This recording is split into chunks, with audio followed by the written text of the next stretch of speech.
2 months after my boyfriend went missing, I saw him on the street. He was arrogantly talking to someone.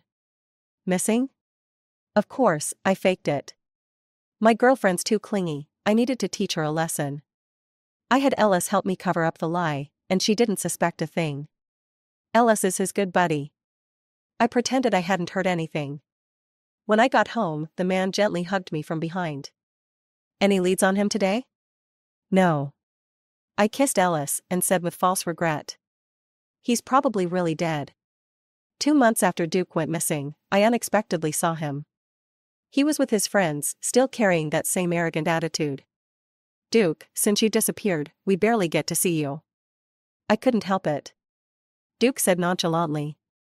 Alice is too clingy, always controlling everything. I had to teach her a lesson.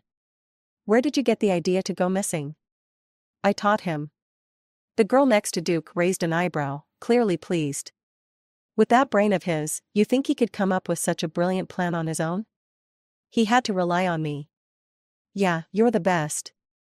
Duke smiled indulgently. I recognized the girl. Gladys, the only girl in Duke's inner circle.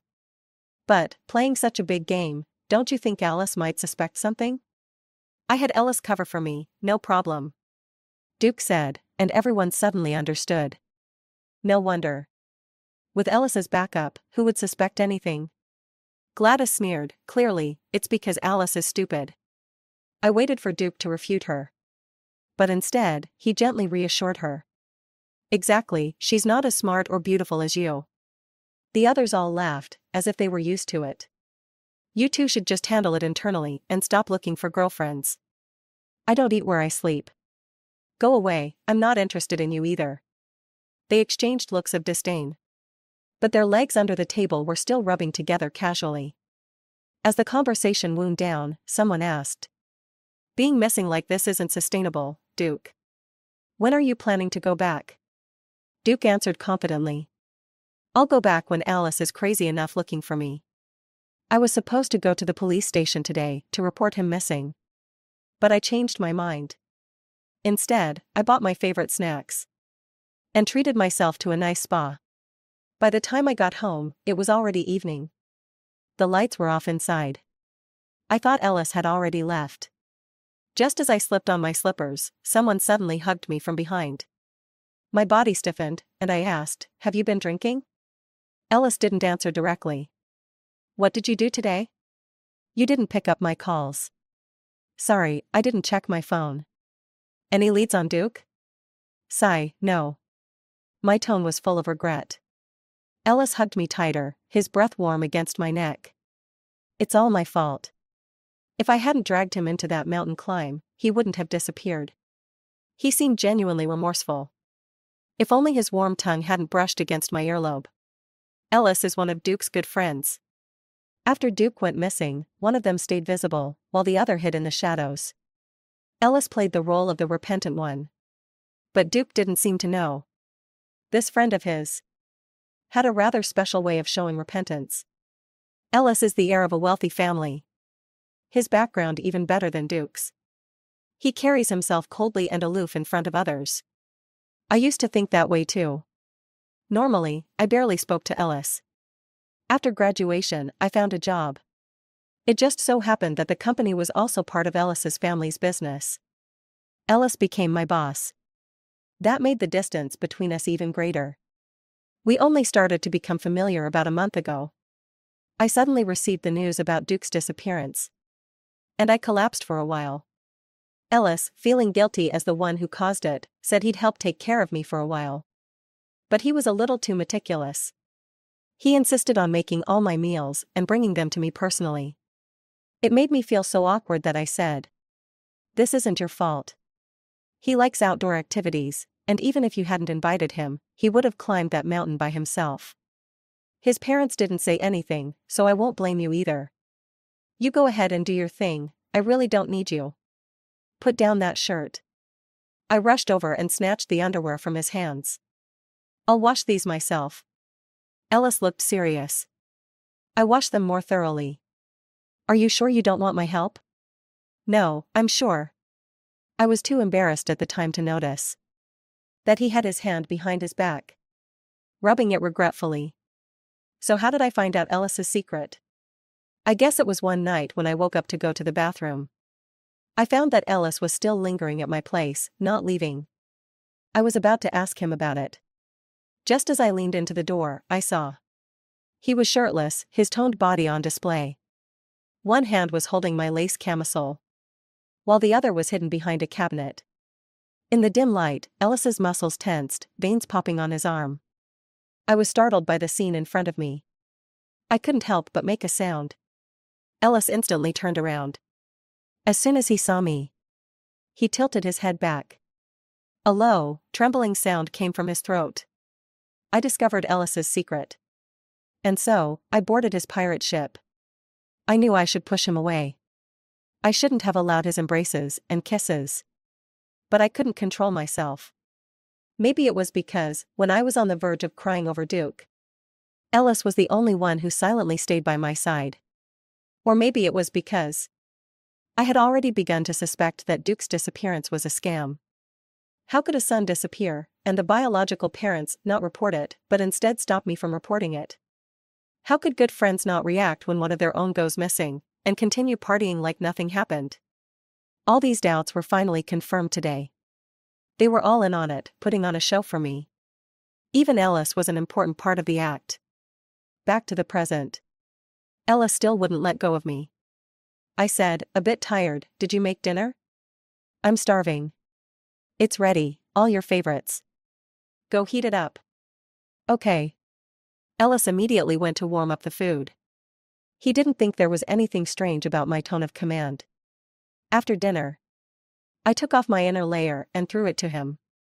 Wash this. Ellis hesitated, can I wash it? I'm tired today. I don't want to wash it myself. He looked pleased, taking the clothes into the bathroom. I knew he wouldn't be out for at least 20 minutes. Once Ellis was occupied, I unlocked his phone, which he had left on the table. Sure enough, Duke had another phone number and had been in constant contact with them. At first, Duke would ask about me. Alice, how's she doing? Ellis, she cried for a long time today. Duke, it's fine, she's always like that, crying and whining, it's so annoying. Thanks for keeping an eye on her. Ellis, when are we ending this charade? Duke, question mark. Ellis, if you don't like her, just break up with her. No need to mess with her. Duke, I don't not like her. I just think she's too controlling. She doesn't even let me go out for drinks at night. Gladys is right, she'll learn once she suffers a bit. Ellis didn't reply after that. A notification pinged, pulling my attention to a group chat. The group was named Princess Gladys and her 3 servants. Princess Gladys, breaking news, Alice cried again yesterday, and a colleague saw it. Servant number 1, Duke, I heard that too. Princess Gladys, my method is still the most effective, you'll have to treat me to a meal. This is the group chat for Duke and Gladys' little circle. There are 4 boys in total. 3 of them are numbered as servants. The extra one is Ellis. Only he uses his real name. I've heard Duke mention before that Ellis joined this group halfway. I don't know the exact reason, but I guess it's because Ellis's family business is huge, and they're involved in investments. With people like Duke and the others, they must have actively courted him. Ellis rarely speaks in the group. It's mostly Duke chatting with Gladys. Servant number 1, Duke. Treat you to a meal? Have I ever not treated you? I have a bank card with your name on it because Alice used to make a fuss about this. Princess Gladys. This makes me want to laugh. What's the relationship between us? We've known each other since we were kids. What's she even jealous of? I think she's just jealous of how many male friends I have. Duke sent a protecting the princess emoji. Alright, don't be mad. From now on, I'll let you choose the gifts I prepare for her first. Does that satisfy you, princess? That's more like it. I felt disgusted. I scrolled up through the chat history. They chat almost every day. If you didn't know better, you'd think they were flirting. It turns out every time Duke is late for a date, it's because of Gladys. Even when I was sick, alone in the hospital getting in for, he was there with Gladys. Even the Valentine's gift he gave me, was something Gladys had left over. A new message popped up. Duke sent Ellis a private message. I just remembered something.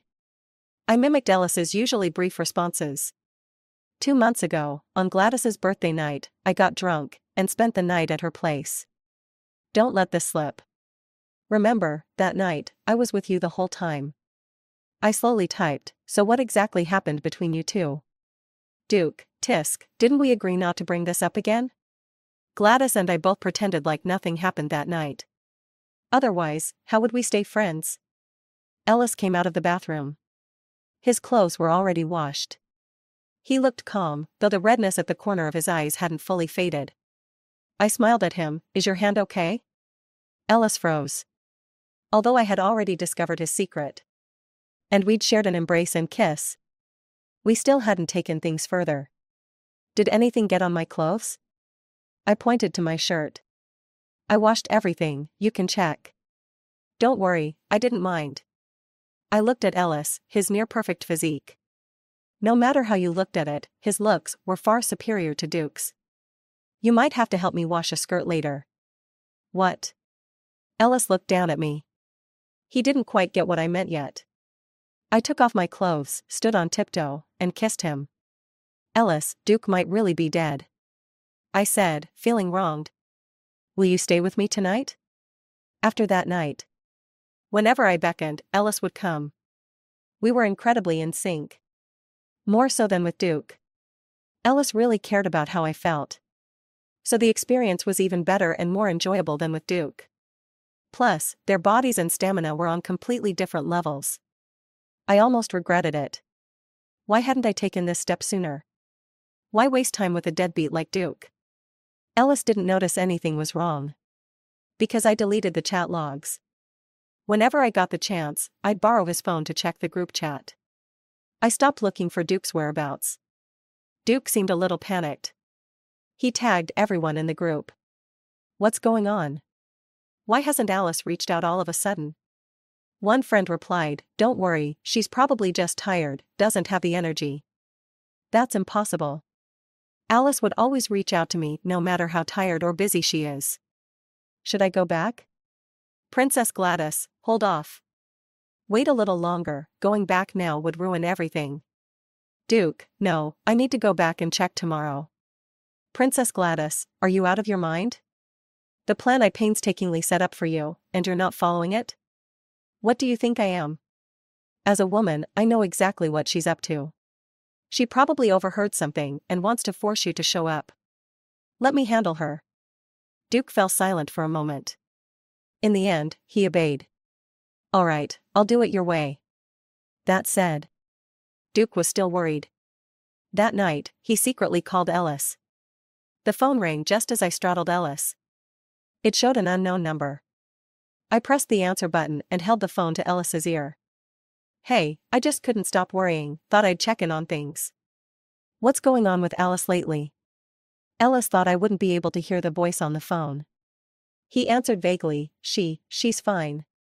Ellis, why does your voice sound strange? Is there a woman nearby? How did you know? I can tell just by listening. Am I interrupting something good? Maybe we should meet her sometime.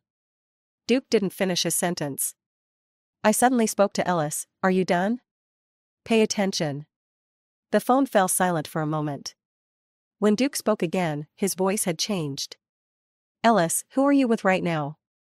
Ellis snapped out of his lustful haze. He quickly lowered the phone's volume, his voice calming down. You don't know her. But I could have sworn it sounded like Alice. You're mistaken. It's nothing, hang up, don't disturb me.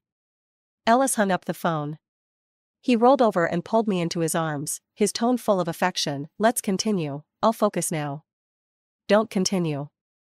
Aren't you worried Duke's going to rush over here? Ellis froze.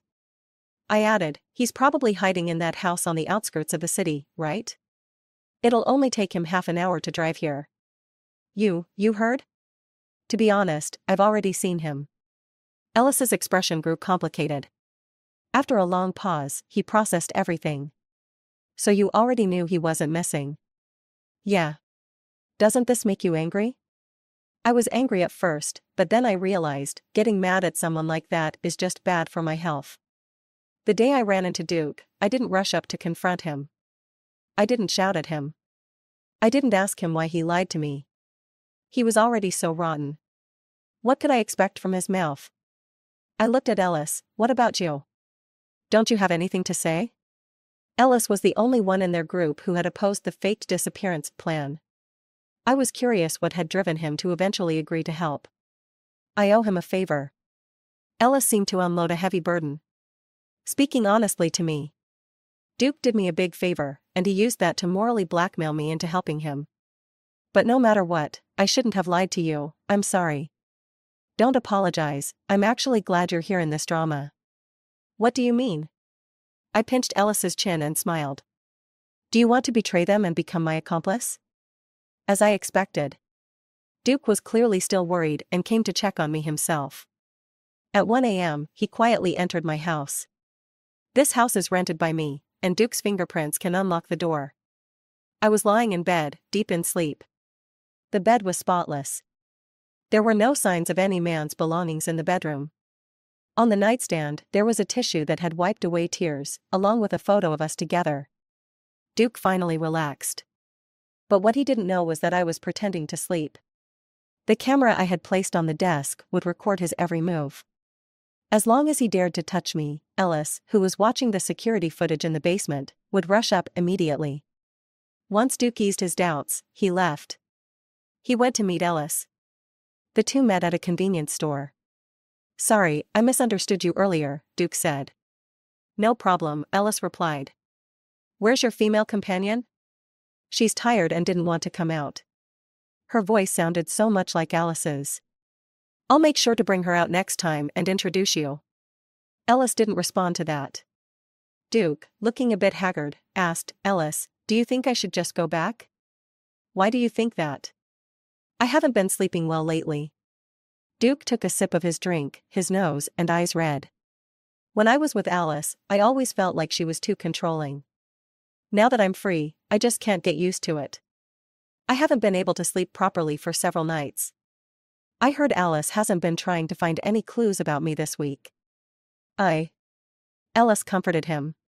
Don't worry. She hasn't given up on you. Recently, she even wanted to report to the police. Don't report to the police. That'll blow everything. I know. I stopped her. She hasn't been feeling well this week and hasn't had the energy to focus on it. Is she okay? She just has a cold, it's not serious. Duke sighed. I regret it. I made Alice go through so much pain. Don't say that. Ellis calmly advised him. Think about it. Remember how Alice wouldn't let you go out drinking late at night and always caused a scene when it came to Gladys? This time, she's just being a little more obedient. So, what should I do? Listen to Gladys. Wait a little longer. After Duke left, Ellis took his phone from the pocket on his chest. How did it go? He asked nervously. Everything went according to plan. I looked at the camera and smiled slightly. Come back, I'll give you a reward. The task I gave Ellis was simple. Keep Duke calm and continue with their disappearance plan. Because I had a big surprise prepared for Duke. 3 days later, it happened to be a Saturday. I invited a group of friends over to my place. They were all old classmates of mine and Duke's. I had carefully decorated the house. Hanging in the center was a photo of Duke. Next to it were 6 black letters. Duke Memorial Service. My friends were all startled. Alice, what's going on? I was dressed in black, looking exhausted and sorrowful. He's been missing for over a month. Why didn't you tell us sooner? I didn't want to disturb your lives. His parents wouldn't allow me to say anything. So, he's still missing? We still haven't found him. Everyone gasped. My God, it's been more than a month and he still hasn't been found, that means. I heard the best time to rescue someone is within 72 hours. After 72 hours, the chances of survival are very low. As I listened to their discussions, tears streamed down my face. Stop talking, Alice is already so heartbroken. Yeah, their relationship was so good. Alice must be devastated. Everyone comforted me for a while. One old classmate asked, "Don't the police have any leads?" I shook my head, feigning sadness. "No report has been filed." "Why didn't you report it?" "His parents don't agree. They want to use the family's resources to look for him." "That makes sense. They're rich, so they probably don't want this to go public." "Exactly. Duke's parents have high-status jobs and a respectable image. If something like this got exposed, it would be disastrous." I wiped away a tear from the corner of my eye. Then I raised my head and looked at the phone, which was live streaming. I had already informed some friends who couldn't make it to the gathering because they lived far away. So, I decided to go live and let them join remotely. No one objected. The viewers were very enthusiastic. It was rare to see a live-streamed memorial service. Soon, a large group of people entered the live stream. Many of them didn't even know Duke but still sent their condolences or lit candles. Of course, this sparked some discussions. How can a son go missing, and his parents refuse to file a report? Some viewers were suspicious. Yeah, shouldn't they have called the police right away? I found out that this family is pretty influential. Maybe they have their own rescue team? Impossible. I live near that mountain, and I haven't seen any rescue teams searching lately. I ignored these discussions. Don't worry. The other lead actor of this drama would soon make an appearance. As expected. Half an hour later, Gladys kicked open my door. "Alice, what are you doing?" She stormed in and ripped away the white cloth and photos. "He's not dead." "Are you crazy?" I had a tear still hanging from my eye. In shock, I asked, What did you say?" "He's still alive." "You're an idiot." Oh, she didn't know that everything was being streamed live. Every word and action of hers was being recorded. She managed to get here so quickly because I had asked Ellis to notify her. "Gladys, I know you're good friends with Duke, but you don't have to comfort me like this. It's been over a month. I'm already mentally prepared." With that, I cried even harder. The number of viewers in the live stream kept rising. The comments got more and more lively, and people started criticizing Gladys, but she was oblivious to it all. "I'm telling you, Duke isn't dead. Stop all this morbid stuff." "Where's your proof?" I asked. "He's been with me this morning. He's alive and well." As soon as she said that, the room went silent. Everyone looked at her with strange expressions. I forced a smile. "Gladys, you shouldn't joke like this. Don't believe me? Look at this." She pulled out a selfie from her phone. Duke had bought her breakfast this morning. Gladys was wearing her pajamas, and the two of them were squeezed into the frame, almost touching. "Alice, I'm telling you the truth. He pretended to be missing because of you." Gladys crossed her arms and looked down at me. "Because you were too annoying. Duke couldn't get rid of you, so he had to use this method to hide from you." My face turned pale, and I almost collapsed. I was supported by a classmate beside me. "You mean, he couldn't bring himself to break up with me, so he used this kind of emotional manipulation to trick me?" "Don't blame him.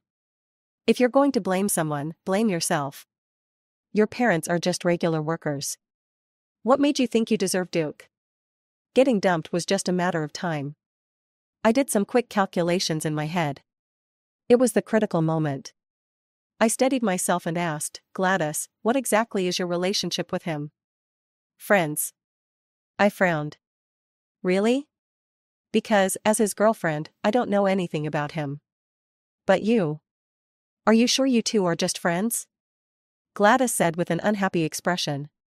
"Do you even know what childhood sweethearts mean? He's willing to share everything with me. I'm the closest person to him, after his parents."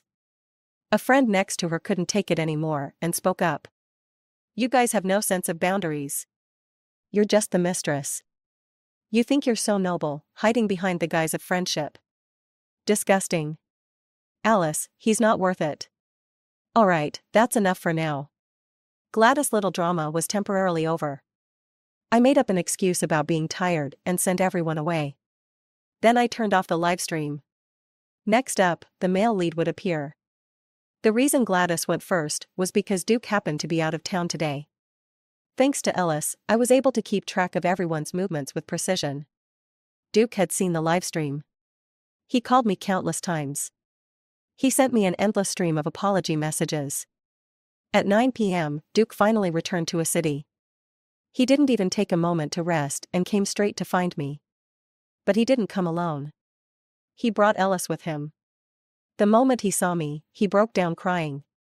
"Alice, I really didn't mean it.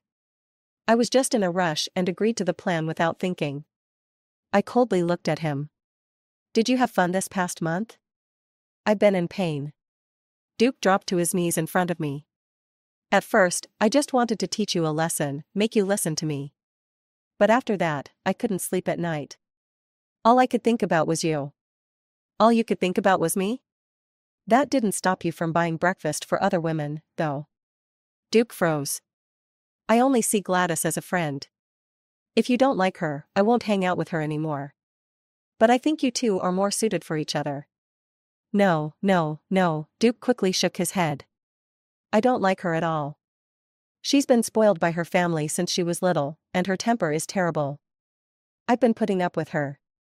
Alice, my heart is only for you." "Stop. Duke, you make me sick. Can you just get away from me?" I wasn't softening, and Duke was growing more desperate. He quickly turned to Ellis for help. "Ellis, can you talk some sense into her?" "Me? Help me cover up the lie. You're responsible for it too, so go and tell her."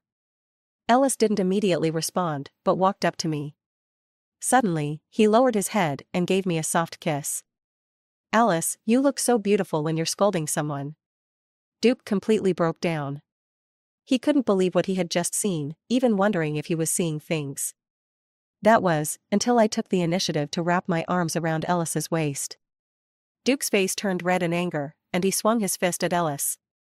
Of course, he was no match for Ellis. When Ellis dodged, he still made sure to protect me. Duke yelled, "I helped you, how could you steal my woman? First of all, Alice isn't anyone's woman. She's her own person. Secondly, you said that as long as I helped cover up this lie, we would call it even. I did it. But Ellis did it in a very special way. You still can't take advantage of the situation. Don't you think you're disgusting?" "Disgusting? Yeah, I am." Ellis smiled. His almond-shaped eyes curved into a beautiful arc. "Duke, from the moment you decided to lie to her, I've been preparing to take my place." In the end, Duke was driven away by Ellis. I also took the opportunity to delete his fingerprint lock. He stood outside all night. It just so happened that it rained the entire night as well. Duke was drenched to the bone, looking especially romantic and sorrowful. But I only felt disgusted. Thinking about how he had slept with Gladys made it even worse. Later that night, I asked Ellis to carry me to the window. The curtains and lighting reflected our figures. In the heat of the moment, Ellis gently bit my shoulder. His eyes peeked through a crack in the curtains, looking down. "He looks like he's about to lose it." "Let him lose it." Ellis trembled slightly. "Alice, I'm so happy." "Why's that?" "I've been waiting for this day for a long time." Duke really did go mad. He kept calling us, and even came up to smash the door. In the end, I called the police, and that's when he finally calmed down. The night passed, and the livestream video was still spreading. Thanks to Gladys. Our livestream wouldn't have gotten that much attention without her. But her insults to the working class made it go viral. Gladys' family background and work history were all dug up. Her family's company just released a public relations statement. And then someone leaked concrete proof of Gladys and Duke's affair. The video was very clear. Duke had drunk quite a bit and was supported by Gladys. He teased her, "If I stay over at your place tonight, aren't you scared?" Gladys gave him a look. "We've known each other for so many years, who's scared of who? You're so bold. If you've got the guts, try it later and see who begs for mercy first." The two of them bickered and went into the house. At this point, the filmer had not yet left. Until the sounds of intimacy came from inside the room. An off-screen voice mocked, "Hey, they're really going at it." Apart from the two people involved, everyone else's voices had been processed. So it was impossible to tell who filmed it or who was talking. But I knew. It must have been someone from their inner circle. Because Duke only hung out with them. And only they had the chance to film up close. That day was Gladys' birthday, and Ellis had something else to do, so he wasn't there. If we rule him out, it must have been the two other guys. That seemingly unbreakable inner circle was actually hiding plenty of dissatisfaction and conflict. After the affair was exposed, the scumbag and the mistress were thrust into the spotlight. Duke's family runs a clothing brand. Consumers rushed to return their purchases. The company suffered huge losses. At this point, Duke pushed all the blame onto Gladys. He cleaned his hands of everything. The whole disappearing act was Gladys' idea. She had seduced him into the affair. Duke even attached screenshots of their conversations. Gladys had sent him lingerie pictures in the middle of the night, asking him if a set looked good on her. The screenshots caused an uproar. She was viciously attacked online. Even her family's restaurant was deliberately harassed. Gladys panicked. She tried to defend herself. "We've known each other since childhood. To him, I'm just one of the guys." There was no intention to seduce him. But this excuse only made netizens even more disgusted. Gross. Why didn't you say you were one of the guys when you two were rolling around in bed? Most annoying type of platonic friendship with no boundaries. With nowhere to turn, Gladys ran to Ellis for help. The day she came to see Ellis, I was also there. When I saw Gladys' tired, anxious face through the video doorbell, Ellis didn't open the door. Instead, he asked me, "Should we see her?" "You decide. Let's meet her. I want to hear what she has to say." "All right." I stepped back into my room, giving them space to talk. But the soundproofing wasn't great. And their conversation came through loud and clear. Gladys spoke with a sob in her voice, "Ellis, you're the only one who can help me now." Ellis responded indifferently, "How can I help you? I know you're with Alice." "Yeah. You're just playing around with her, right? Your family's power is better than ours. There's no way you'd be interested in a regular girl like Alice." "What do you mean by regular girl?" Ellis asked coldly. "We're all regular people, Gladys." At this point, what are you still so proud of? Gladys choked, not daring to contradict him. "Anyway, all you need to do is come out and say that Alice orchestrated everything to cheat on you. Once it's done, I'll introduce you to more beautiful girls." Ellis snorted, "That's not happening."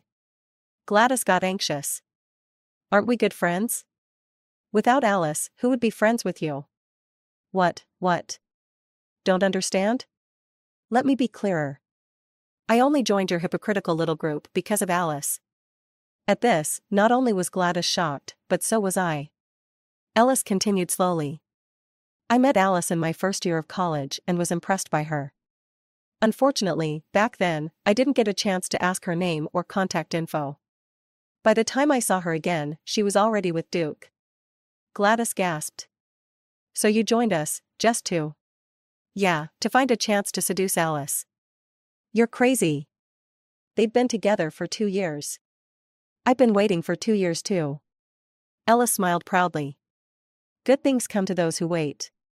Finally, I got my chance." "So you agreed to help Duke cover up his lie because—" Ellis nodded. "On the surface, it's to return Duke a favor. But in reality, I had my own plan from the start. In this grand farce, everyone had their own agenda. Only Ellis had kept his hidden until the very end." Gladys went pale. "You're a freak." "Same to you." After Gladys left, I crossed my arms and said to Ellis, "Wow, you even kept this from me. If I didn't, how could I rise to the top?" "What do you mean?" Ellis looked a bit helpless. "I'm supposed to be Duke's good buddy. If I confessed to you early on, you wouldn't have given me a chance.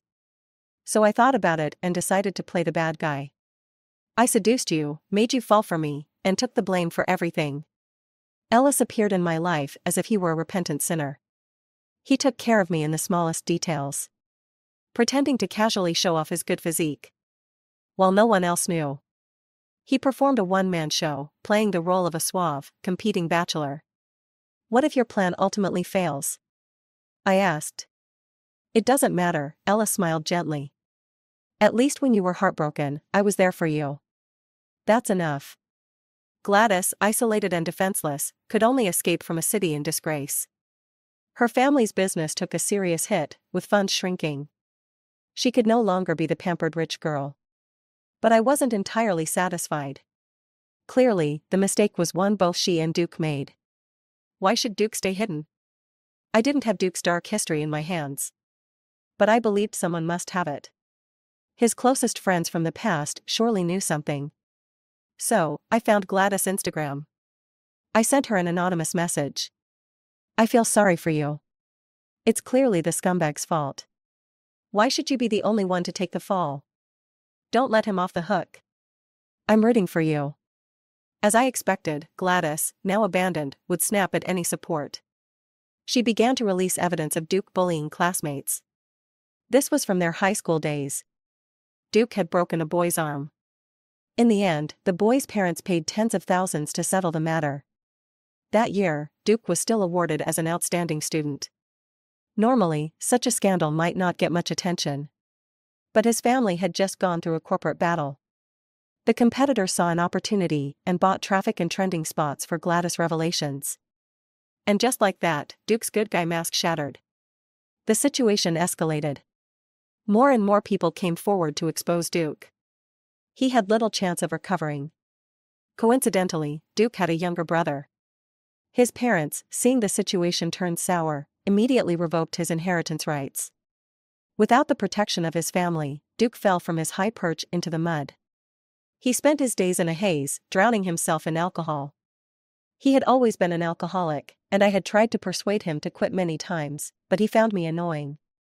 Now, he had finally fallen because of it. One night, a drunk Duke was hit by a speeding car. He injured one of his legs. The doctor said he would be limping for the rest of his life. A few days later, a visitor arrived. It was Duke's parents. I wasn't unfamiliar with them, we'd met before. But they were all smiles, pretending to be nice, while secretly looking down on my family's status, helping Duke with his lies. Now, they were here to beg me. Alice, I've been decent to you, haven't I? I smiled. If you have something to say, just say it. He really did make a mistake, and we've given him a stern warning. But our family and our company are innocent. So, can you give a public explanation? Say that it's all in the past and you won't hold it against him anymore? I wanted to laugh. How thick-skinned do you have to be to make such a request? But well, I had my plan. I sniffed a couple of times, and in no time, tears filled my eyes. I know you've been good to me, and I don't want to hurt you. But the harm Duke did to me is just too much. I've been having nightmares for days. My friends even suggested I see a therapist. My tears fell without stopping. I'm really so sad, so hurt. I loved him so much, how could he deceive me? Yes, it's all his fault. The two of them exchanged a glance. How about we compensate you? How much do you want? I shook my head in horror. No, I don't want money. What a joke. If I opened my mouth, it would be blackmail. 200,000? This isn't something money can solve. 400,000? My feelings for Duke can't be measured by money. 500,000. I sighed. I think I'll just go see a therapist. I refused to take the money. I just kept emphasizing how badly my mental health had been affected. A day later, $1 million appeared in my bank account. The note said, "Voluntary compensation for emotional distress." I looked at the text message and smiled happily. Ellis said, "You want money? I can give it to you." That's different. This is what I deserve. Neither Duke nor Ellis. I had never been after their family backgrounds or wealth. But if it's mine, I won't hesitate to take it. What's next? Ellis asked. Are you really going to forgive them? Of course. After all, they did give me money. One must have some integrity. I immediately filmed a forgiveness video. However, in the video, I cried again. I said I forgave them, but my tears didn't stop. Once the forgiveness video was sent out, Duke wouldn't get any mercy from the netizens. Duke used to complain about me crying. But he didn't know, I cried because I have overactive tear ducts and strong emotions. It doesn't mean I'm weak inside. On the day Christmas arrived, Ellis and I were holding hands, walking down the street. Suddenly, he stopped and pointed to a coffee shop ahead. "That's where I first saw you." That was the coffee shop I worked at during my freshman year. I was really tired that day, so I sat down for a while. "You brought me a cup of hot water." Ellis smiled softly, remembering the moment. "You said it didn't matter if I didn't buy coffee, because the boss had already left and I could relax." I touched my nose, embarrassed. "I remember now. I thought you couldn't afford coffee. Who would have known you'd end up buying the whole shop?" Ellis laughed. "Then you grabbed some snacks and went outside to feed the stray cats." I still remember that image. But later, when he came back to the coffee shop hoping to formally introduce himself, I had already quit my part-time job. After all the twists and turns, he finally found me. But by then, I had become Duke's girlfriend. Ellis didn't say anything that day. He simply lowered his eyes, bitter and alone. For the past 2 years, he had watched me pamper Duke, embrace him. But that wasn't the hardest part. The hardest part was that Duke didn't value me. The person he treated like a priceless treasure was just a bothersome accessory to Duke. Ellis had been struggling with his morals and emotions. And finally, Duke handed him an opportunity on a silver platter. This time, to hell with morals. Ellis thought, even if I get cursed for it, I have to try. I couldn't help but say, "Ellis, with your determination, you could succeed at anything." "Yes," he said seriously, looking at me. "So, will you take me with you to study abroad?" I froze for a moment. "How did you know?" The reason I needed the money from Duke's parents was because I wanted to study abroad. I wanted to learn more, see a bigger world. After receiving the money, I sent an email to my preferred professor abroad. To my surprise, the professor was very interested in my undergraduate experience. Because I had participated in many social projects, they really liked students like me. The professor was willing to accept me, waiting only for the new school year. "I'm sorry, I didn't mean to hide it from you. I just didn't know how to bring it up. Alice, you don't need to worry about anything with me."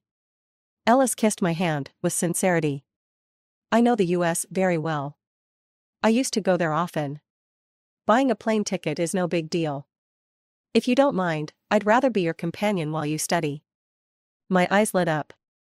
"Really? You've tasted my cooking. Are you worried I won't take good care of you?" No, I was worried that being a companion would take up your time." Ellis shook his head. "My parents are planning to hand over the business over there to me. Then it's settled." "Alice, do you want to meet my parents? Isn't it too soon?" Just thinking about how Duke's parents had looked down on me made me hesitate. Ellis saw right through me. "I've already mentioned you to them. They really like you. You love braised fish, and my mom even taught me how to cook it, worried I wouldn't get it right." We shared stories about our families. Holding hands. Walking through the first snow of the year. 9 months later, Ellis and I boarded the plane to the US. My parents and Ellis's parents came to see us off. Ellis's dad kept giving him advice. "When you get there, take good care of Alice. Make sure you cook what she likes. If you need money, let me know. I'll send it to you." As expected, they were loaded. Ellis's mom was bustling around. "If he bullies you, tell me. Don't worry about anything, just focus on your studies." "Thank you." The weather was clear today, perfect for flying. I was heading toward a better future. The future was ahead. And my loved one by my side. Everything was just right. May we never be confined by labels. Whether we're thin or emotional. As long as our hearts are brave, we will always shine. The end.